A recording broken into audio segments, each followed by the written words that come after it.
Here are 5 ugly truths that no one wants to hear when they're seeing a therapist. So I've been a therapist for a while, and there's a few things that clients they just don't want to hear. Sometimes they come to therapy because they just want to be heard, or they want someone to agree with them.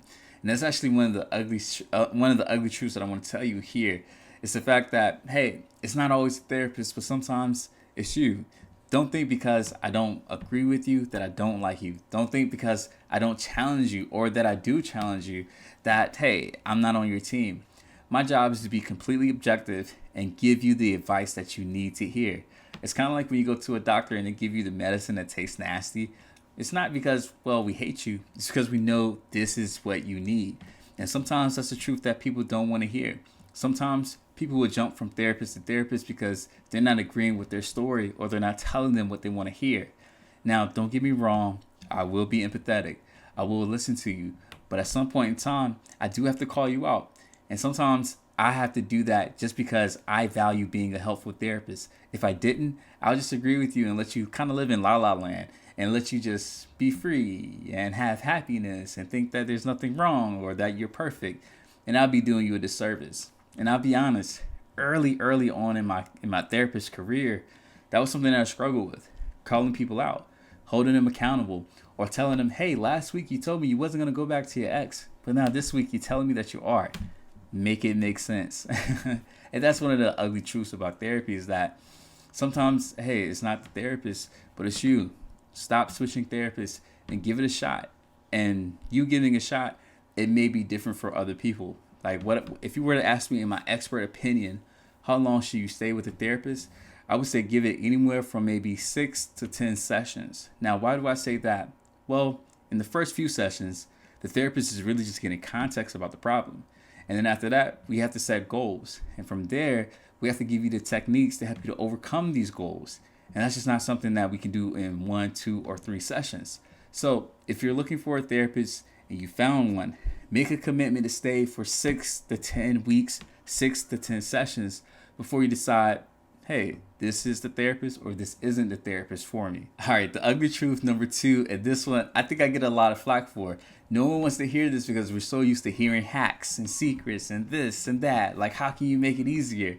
And sometimes you just can't make things easier. Sometimes you just have to do the hard work. So, ugly truth number 2 that people don't want to hear, you got to practice. There are certain things that you cannot just accomplish in a day, in a week, even in a month or so. There's just certain things that you just got to practice over and over and over again.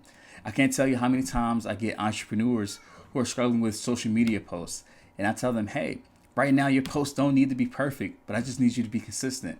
Let go of all the new stuff or the flashy stuff and all that stuff. Just be consistent with what you have. Do that and watch your skills build from there. But sometimes people don't want to start off small. They don't want to be wrong or incorrect or be anything less than perfect. And that keeps people on the sideline. I had one client though, he actually took me up on this.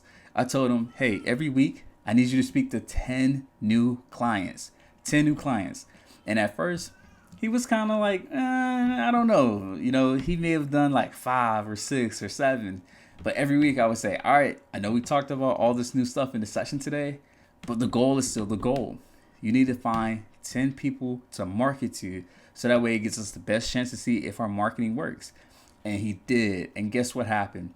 Not only is he able to leave his job, but he's also able to increase his prices and eventually be able to support his family on a better level, on a higher level.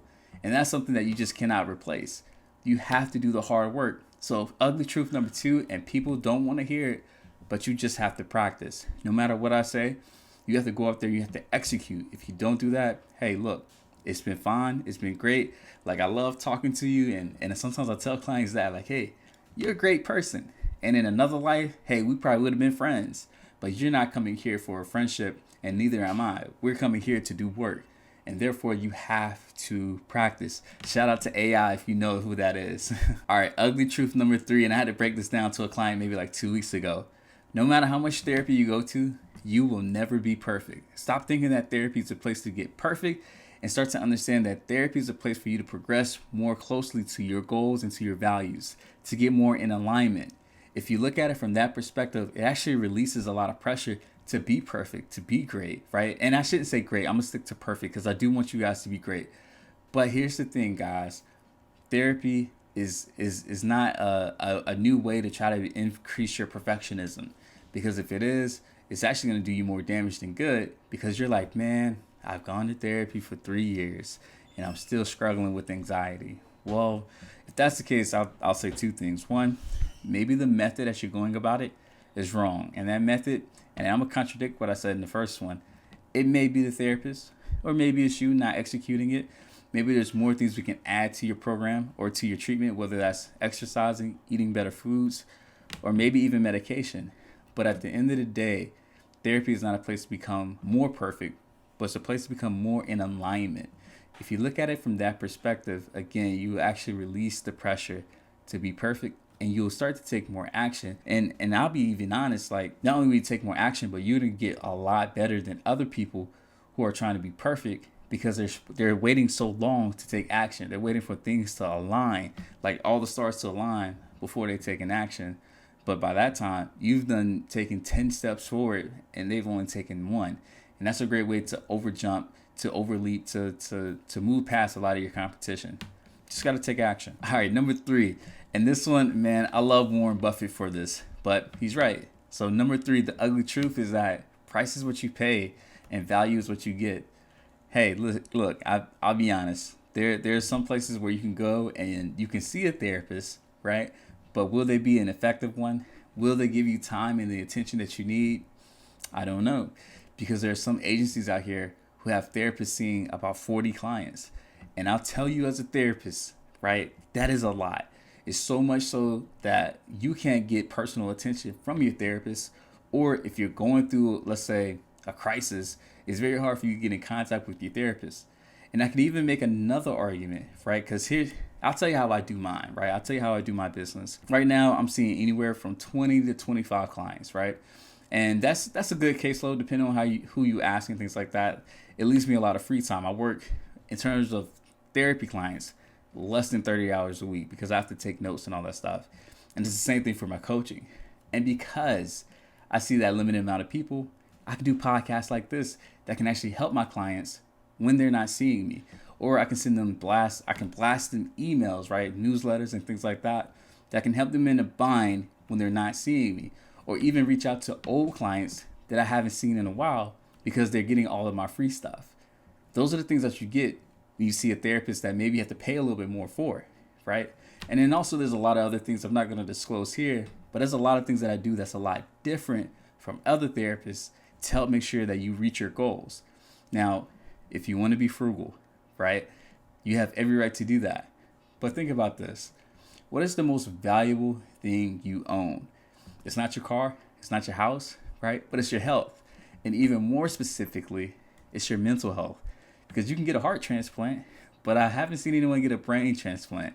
To my knowledge, that's not done yet. I don't know what Elon Musk got cooking up, but that's not possible yet. So what does that say? Well, when it comes to your health, but specifically your mental health, that is the place that you don't want to actually skip the cost. You want to invest in that, and that's what you want to see it as. You want to see it as an investment. So an ugly truth is that, hey, if you want to go cheap, you may get cheap quality. And I don't know if you want cheap quality when it comes to your mind and your mental health. If you do, maybe we should have another conversation about self-worth. And that may actually be another episode that I do. So invest in yourself, guys. Ugly truth number 3, I believe, is, hey, price is what you pay, but value is what you get. And actually, I think that's number 4 because I'm coming up with number 5. All right, so number 5, the last ugly truth about therapy is this. You are causing your own problems. Now, one thing that I love in a book that I did a book club with, and side note, that's another reason why I charge a lot more, so I can do book clubs with my clients and people that aren't my clients, right? Because I have the free time because, well, you get what I'm saying. But we read a book, and it was called The 7 Habits of Highly Effective People. And one of the first habits that Stephen Covey talks about is the power of being proactive. And he talks about being able to identify all the things that you can control, but also all the things that you can't control. And by focusing on the things that you can't control, you're going to overwhelm yourself with stress and you're going to start to feel hopeless. But if you focus on the things that you can control, so your actions, the words that you say, your behaviors, if you focus on those things, right, the things that you can't control, it actually gives you more power than you think, and it'll lead you to having this sense of agency. This is the belief, the power, the feeling that you can actually control and dictate things in your life. And that actually give you more hope than other people. So what am I saying? Well, an ugly truth is that, hey, you may be causing your own problems. But that should also encourage you, because if you're causing your own problems, guess what? You can solve them. So those are the 5 ugly truths of therapy. And I want you guys to look at them. And if you're thinking about going to therapy, or if you're in therapy, I don't want you to be afraid of these things. I give you these ugly truths because they're hardcore facts that you need to know. If you don't know these things, if you struggle to believe these things, you may have a tough time in therapy, and you may feel that therapy doesn't work, which actually will throw you into this pit of suffering because you're not solving your problems. So this is Coach Wells. Thank you guys for checking out the Players Coach podcast. Don't forget to like, comment, and subscribe. All right, guys. I'll see you later.